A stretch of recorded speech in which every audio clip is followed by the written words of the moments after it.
والصلاة والسلام على سيد الأنبياء والمرسلين أما بعد عن عبد الرحمن بن عبد الله عن أبيه قال كنا مع رسول الله صلى الله عليه وسلم في سفر فانطلق لحاجته فرأيناه مرة ومعها فرخان فأخذنا فرخيها فجاءت الهمرة فجعلت تفرش فجاء النبي صلى الله عليه وسلم قال من وجع هذه بولدها ردوا وردا إليها ورأى قرية نمل فأحرقناها قال من حرق هذه قلنا نحن قال إنه لا ينبغي لأحد أن يعذب بالنار إلا رب النار رواہ ابو داؤد۔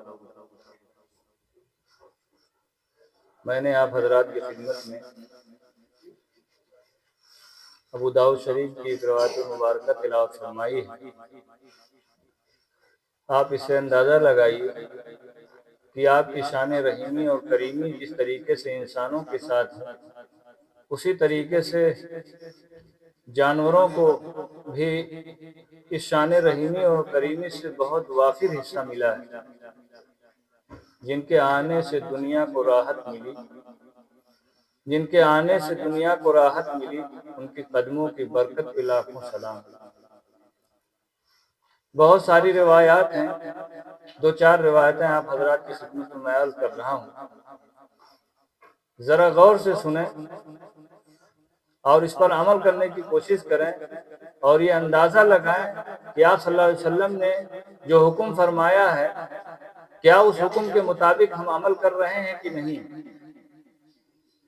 صحابہ کہتے ہیں، حضرت عبد الرحمن بن عبداللہ اپنے والد سے نقل کرتے ہیں کہ ہم لوگ ایک سفر میں نبی پاک صلی اللہ علیہ وسلم کے ساتھ تھے، بس آپ صلی اللہ علیہ وسلم اپنی ضرورت کے لیے کہیں چلے گئے، فانطلق لحاجته، تو ہم نے دیکھا کہ ایک پرندہ ہمرا، ایک پرندہ ہے وہ آیا، فجاءت ہمرۃ، ایک پرندہ آیا اور اس کے ساتھ اس کے 2 بچے تھے، ومعها فرخان فاخذنا فرخیہ، بس ہم لوگوں نے ان کے دونوں بچوں کو پکڑ لیا۔ پرندہ ہمرا ایک سرخ ان کا پرندہ ہے جو چھوٹی تھوڑا بڑی چونچ والا ہوتا ہے۔ اب دیکھیے، آپ اپنے احوال کا اندازہ لگائیے کہ آپ صلی اللہ علیہ وسلم، صحابہ کہتے ہیں کہ آپ صلی اللہ علیہ وسلم قضائے حاجت یا کسی ضرورت کے لیے چلے گئے، جب پرندہ آیا اس کے ساتھ 2 بچے تھے، ہم لوگوں نے دونوں بچوں کو پکڑ لیا۔ فجاءت الامرۃ، پھر پرندہ آیا،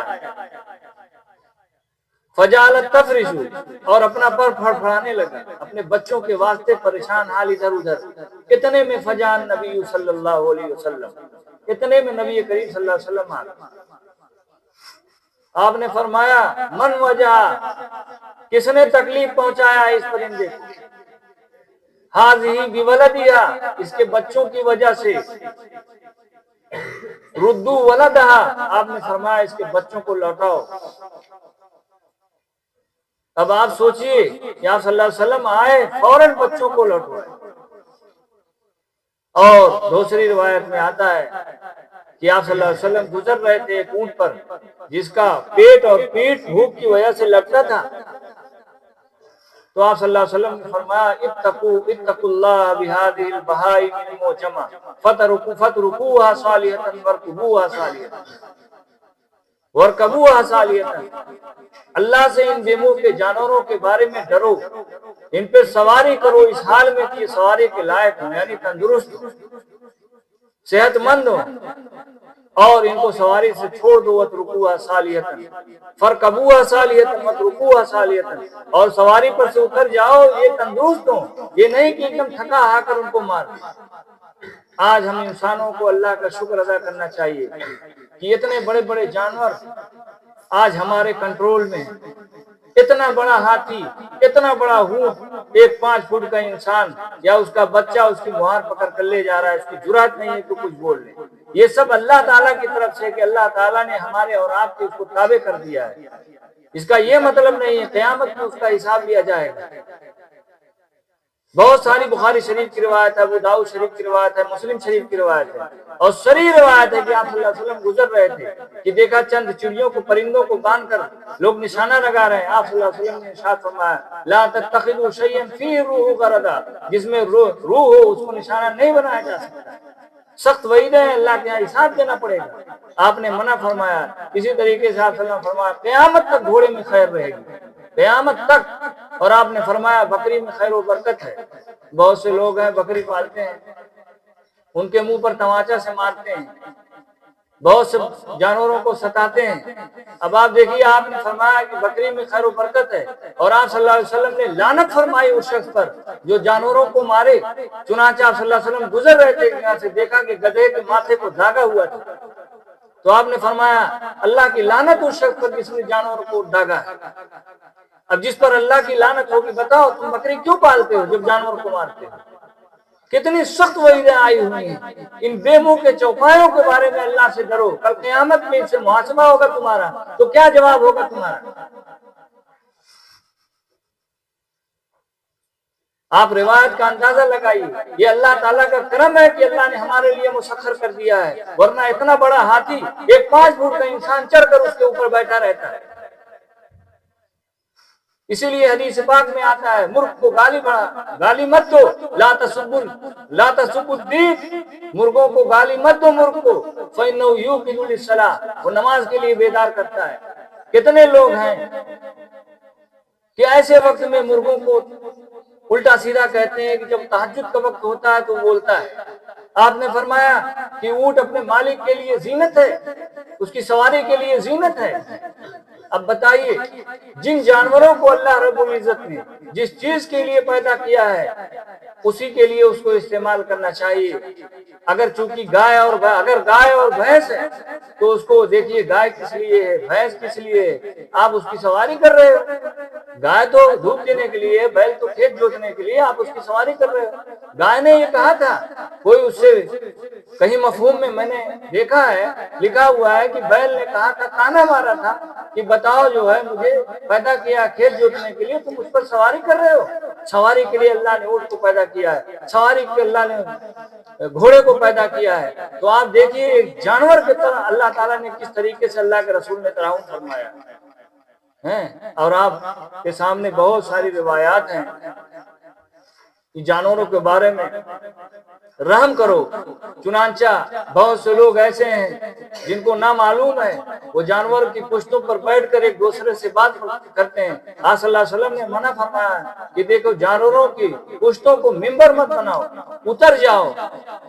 اس لیے بہت ساری روایات ہیں، بہت ساری فوائد ہیں اللہ تعالیٰ نے ہمارے لیے پیدا کیا ہے۔ ان روایتوں سے معلوم ہوتا ہے کہ جانور جو ہے منافع للناس، تمہارے منافع کے لیے ہم نے اس کو پیدا کیا، اس کو مسخر کر دیا ہے، لہذا جانوروں کے ساتھ اچھا سلوک کرو۔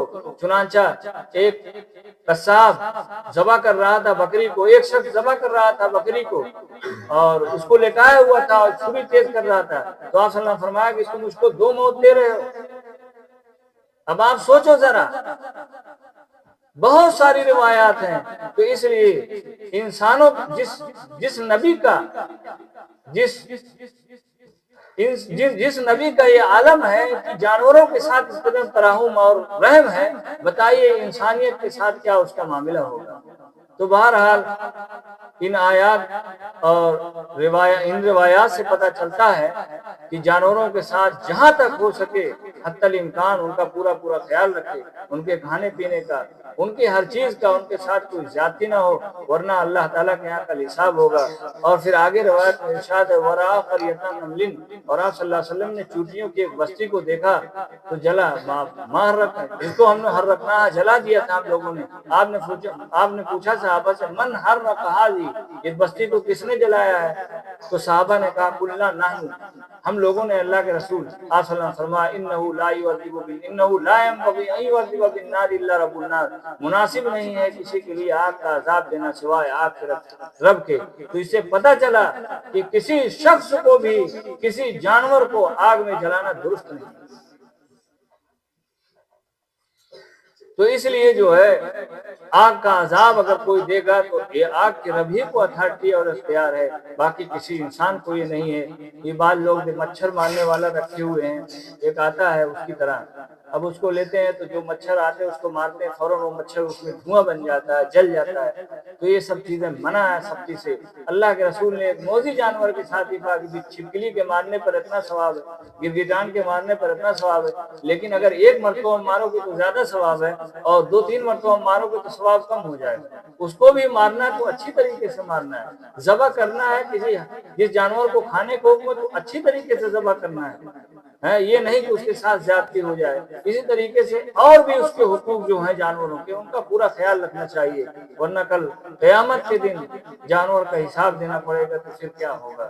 اللہ تعالی ہم لوگوں کو صحیح طریقے سے عمل کرنے کی توفیق عطا فرمائے، ان کے حقوق کی پاسداری کا خیال، ان کے حقوق کی پاسداری کی توفیق عطا فرمائے۔ آمین۔ وآخر دعوانا الحمدللہ رب العالمین۔